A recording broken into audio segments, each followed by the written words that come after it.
Moğol İmparatorluğu'nun efsanevi komutanı Subutay. Tarih boyunca savaş meydanlarında dehalarıyla iz bırakan pek çok komutan olmuştur. Ancak yalnızca birkaç tanesi gerçekten tarihin seyrini değiştirecek kadar büyük etki yaratmıştır. İşte bu isimlerden biri de Moğolların efsanevi generali Subutay'dır. Askeri stratejileri, savaş dehası ve inanılmaz zaferleriyle bilinen Subutay, Cengiz Han'ın en güvenilir komutanlarından biri olmuştur. Peki, bu büyük komutan kimdi? Nasıl bir hayat yaşadı ve hangi başarılarla tarihe geçti? Gelin, Subutay'ın destansı hayat hikayesine yakından bakalım. Subutay, 1175 civarında doğmuştur ve Moğol toplumu içinde aristokrat bir aileye mensup değildir. Ailesi, Moğolların en büyük kabilelerinden biri olan Uranhay kabilesindendi. Ancak Subutay, küçük yaşlardan itibaren savaşçılığa büyük ilgi duymuş ve Cengiz Han'ın hizmetine girmek istemiştir. Genç yaşta Cengiz Han'ın yanında yer alarak askeri eğitim almış ve zekası ile kısa sürede dikkat çekmiştir. Cengiz Han, yetenekli ve cesur adamları, sınıfsal ayrımlara bakmaksızın ödüllendiren bir liderdi. Subutay da bu sistemin en büyük örneklerinden biri oldu. Onun savaş alanındaki keskin zekası, taktik dehası ve hızlı karar alma yeteneği, kısa sürede onu Moğol ordusunun yükselen yıldızlarından biri haline getirdi. Subutay'ın katıldığı savaşlar. 1. Moğolların Win Hanedanlığı seferleri. 12. yüzyılın sonlarında ve 13. yüzyılın başlarında Moğol İmparatorluğu'nun kurucusu Cengiz Han, Çin'in kuzeyinde güçlü bir devlet olarak hüküm süren Win Hanedanlığı'nı hedef aldı. Win Hanedanlığı, bölgenin en büyük askeri ve ekonomik gücüne sahipti. Ancak Moğolların benzersiz savaş taktikleri, hareket kabiliyeti ve stratejik zekası Win Hanedanlığı'nın sonunu getirdi. Bu seferler, Moğolların dünya tarihine yön vermesinde büyük bir dönüm noktası oldu. Cengiz Han, 1206 yılında Moğol kabilelerini birleştirdikten sonra gözünü doğuya çevirdi. Win Hanedanlığı, Moğolların eski düşmanlarından biri olan Tatarları desteklemiş ve Moğollara karşı zaman zaman saldırılar düzenlemişti. Bunun yanı sıra Win hükümdarları Moğolları küçük görüyor ve haraç ödemelerini emrediyordu. Bu aşağılayıcı tutum Cengiz Han için kabul edilemezdi. 1211 yılında Cengiz Han, Win Hanedanlığı üzerine büyük bir sefer başlattı. Moğollar, Win topraklarına doğru hızla ilerleyerek önemli şehirleri kuşattı. Moğol ordusu, hafif süvari birlikleriyle Win ordusunu sürekli hareket halinde tutarak yıpratma taktikleri uyguladı. Moğollar, Win Hanedanlığı'na karşı savaşlarında alışılmadık savaş teknikleri kullandılar. Geleneksel savaş stratejileri yerine hızlı vur-kaç taktikleri, yanıltma manevraları ve kuşatma savaşlarında ileri mühendislik bilgileriyle düşmanlarını zayıflattılar. 1213'te Moğol ordusu, Çin Seddi'ni aşarak Win topraklarının kalbine ulaştı. Win ordusu, ağır zırhlı süvarilere sahip olmasına rağmen, Moğolların hızlı manevraları karşısında etkisiz kaldı. Moğolların, ustaca uyguladığı kuşatma stratejileriyle birçok şehir ele geçirildi. 1215 yılında Moğollar, Win Hanedanlığı'nın başkenti Zongdu'yu, yani günümüz Pekin'i, kuşattı. Aylar süren kuşatmanın ardından, şehir düştü ve Win hükümdarı güney bölgelere kaçmak zorunda kaldı. Win devleti, ciddi şekilde zayıflamış, Moğollar ise Çin'in büyük bir kısmını ele geçirmişti. Win Hanedanlığı, Moğollara karşı direnmeyi sürdürse de, giderek zayıflıyordu. 1234 yılında, Cengiz Han'ın ölümünden sonra, Moğollar ve Song Hanedanlığı'nın ortak saldırısıyla Win devleti tamamen yıkıldı. Bu seferler, Moğolların Çin üzerindeki hakimiyetinin başlangıcıydı ve Yuan Hanedanlığı'nın yolunu açtı. Moğolların Win Hanedanlığı'nı yıkması, dünya tarihinde büyük bir dönüşüm yarattı. Askeri taktikleri ve disiplinleri, sonraki yüzyıllarda birçok devlet tarafından incelendi ve örnek alındı. Moğollar, sadece bir imparatorluk kurmakla kalmadı. Aynı zamanda savaş sanatını yeniden tanımladı. 2. Moğolların Harzemşahlar Seferi. 13. yüzyılın başlarında, Asya'nın doğusunda Moğol İmparatorluğu yükselirken, batıda Harzemşahlar Devleti önemli bir güç haline gelmişti. Ancak, iki büyük gücün karşılaşması kaçınılmazdı. 1218 ve 1121 yılları arasında gerçekleşen Harzemşahlar Seferi, Moğolların batıya ilerlemesini sağlayan ve Harzemşahlar Devleti'nin yıkılmasına yol açan kritik bir savaş oldu. Cengiz Han'ın askeri dehası ve Moğol ordusunun üstün savaş taktikleri bu seferde bir kez daha kendini gösterdi. Moğollar ile Harzemşahlar arasındaki gerilim, ticari ilişkiler üzerinden başladı. Cengiz Han, Harzemşahlar ile ticaret yaparak Batı ile bağlantı kurmak istiyordu. 1118 yılında Cengiz Han, Harzemşah hükümdarı Alaeddin Muhammed'e bir ticaret kervanı gönderdi. Ancak Otrar valisi İnalcık, bu kervanın casusluk amacı taşıdığını öne sürerek tüccarları öldürttü. Cengiz Han, bu hareketi ağır bir hakaret olarak gördü ve Harzemşahlara savaş açmaya karar verdi. Cengiz Han, 1219 yılında büyük bir orduyla Harzemşahlar üzerine yürüdü. Moğollar, sefer sırasında olağanüstü bir hız ve yıkıcı güç sergiledi. Moğolların uyguladığı taktiklerden biri, aynı anda birden fazla cephede saldırı düzenlemekti. Cengiz Han, ordusunu birkaç kola ayırarak Harzemşahların savunmasını dağıttı. 1219'da Otrar şehri kuşatıldı ve birkaç ay süren direnişin ardından düştü. Otrar'ın düşmesi, Harzemşahlar için büyük bir kayıp oldu. Daha sonra, Buhara ve Semerkant gibi büyük şehirler, hızla Moğolların eline geçti.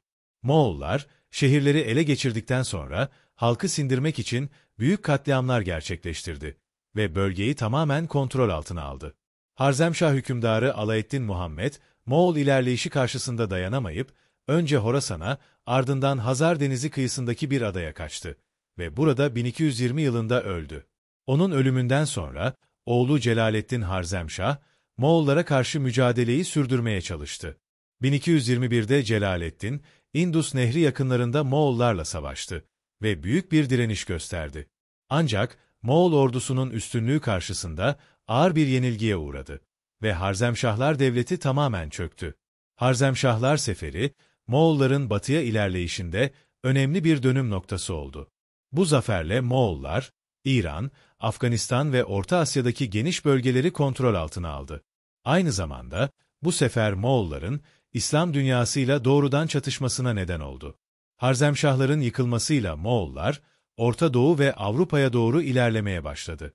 Bu savaş, Moğolların ne kadar acımasız ve etkili bir güç olduğunu tüm dünyaya gösterdi ve gelecek yıllarda birçok devlet için bir tehdit oluşturdu. Subutay'ın katıldığı savaşlar. 2. Bölüm 3. Moğolların Batı ve Avrupa seferleri. Moğol İmparatorluğu, Cengiz Han'ın liderliğinde 13. yüzyılın başlarında Asya'nın büyük bir kısmını fethetti. Ancak Moğolların durmaya niyeti yoktu. 1236 ve 1242 yılları arasında gerçekleşen Batı ve Avrupa seferleri, Moğolların savaş kabiliyetini ve stratejik dehasını bir kez daha gösterdi. Bu seferler, özellikle Batu Han ve Subutay'ın liderliğinde Doğu Avrupa'daki birçok devleti derinden sarstı ve Moğolların Avrupa kıtasına olan etkisini kalıcı hale getirdi. Cengiz Han'ın ölümünden sonra Moğol İmparatorluğu genişlemeye devam etti. Ogeday Han'ın emriyle 1236 yılında Batu Han ve Subutay komutasında dev bir Moğol ordusu batıya yöneldi. Moğolların hedefi Rus knezlikleri, Polonya, Macaristan ve daha batıdaki topraklardı. Moğollar Batı seferinde klasik savaş taktiklerini ustaca uyguladılar. Hafif süvari birlikleriyle ani baskınlar düzenleyerek düşmanı yıprattılar. Yanıltıcı manevralar, sahte geri çekilmeler ve hızlı hareket kabiliyetleri sayesinde rakiplerini şaşkına çevirdiler. Bu strateji, Avrupa ordularının hantal ve ağır zırhlı birliklerine karşı büyük bir avantaj sağladı. 1237 ve 1238 yıllarında Moğollar Rus knezliklerini birer birer ele geçirdi. Ryazan, Vladimir ve Kiev gibi önemli şehirler Moğol saldırıları karşısında yıkıldı. Kiev, 1240 yılında düştü ve Moğollar burada büyük bir yıkım gerçekleştirdi. Daha sonra Moğollar, Polonya ve Macaristan üzerine yöneldi. 1241'de Legnica Savaşı'nda Moğollar, Alman, Polonyalı ve Bohemyalı kuvvetleri büyük bir yenilgiye uğrattı. Aynı yıl, Mohaç Ovası'nda Macar Kralı 4. Bela'nın ordusu da ağır bir yenilgi aldı. Moğolların bu hızlı ilerleyişi, Avrupa'yı büyük bir paniğe sürükledi. Moğollar, 1242'de Viyana'ya kadar ilerleyebilecek bir konumdaydılar. Ancak Ogeday Han'ın ölümü, Batu Han'ı ve diğer Moğol komutanlarını geri dönmeye zorladı. Moğollar, Avrupa'daki ilerleyişlerini durdurarak kurdukları Altın Orda Devleti'ne odaklandılar. Moğolların Batı ve Avrupa seferleri bölgedeki siyasi dengeleri değiştirdi. Rus knezlikleri büyük zarar gördü ve uzun süre Moğol egemenliği altında kaldı. Orta Avrupa devletleri Moğol istilasının şokunu atlatmaya çalışırken Avrupa orduları Moğolların savaş taktiklerini analiz etmeye başladı. Bu seferler Moğolların sadece Asya'da değil, Avrupa'da da ne kadar büyük bir tehdit olabileceğini gösterdi. Ancak Moğollar, Avrupa'nın iç kesimlerine tam anlamıyla hakim olamadan geri çekildi. Yine de Altın Orda Devleti'nin kurulmasıyla Moğollar uzun yıllar boyunca Doğu Avrupa'da güçlü bir varlık göstermeye devam etti. Subutay'ın savaş stratejileri ve taktikleri.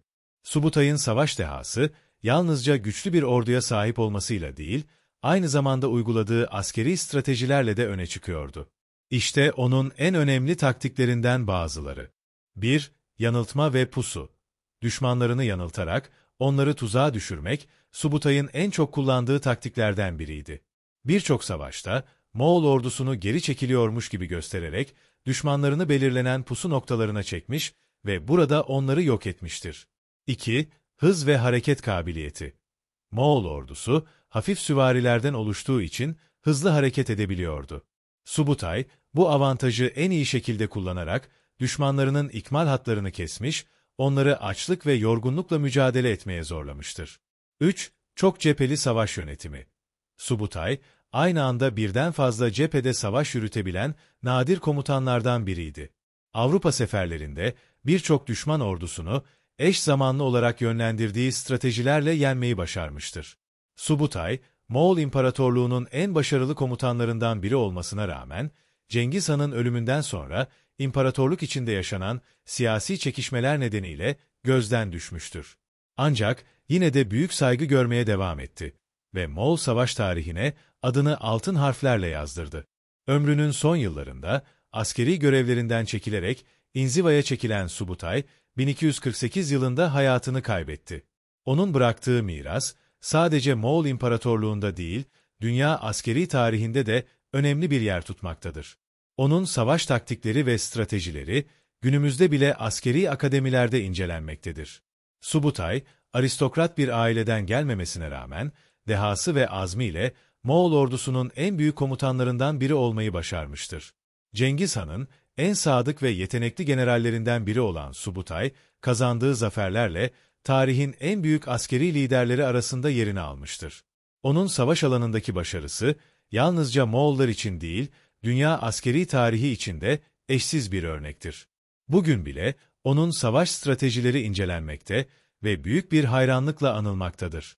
Moğol ordularını Avrupa'nın kalbine kadar götüren bu büyük komutanın mirası, asırlar boyunca yaşamaya devam edecektir.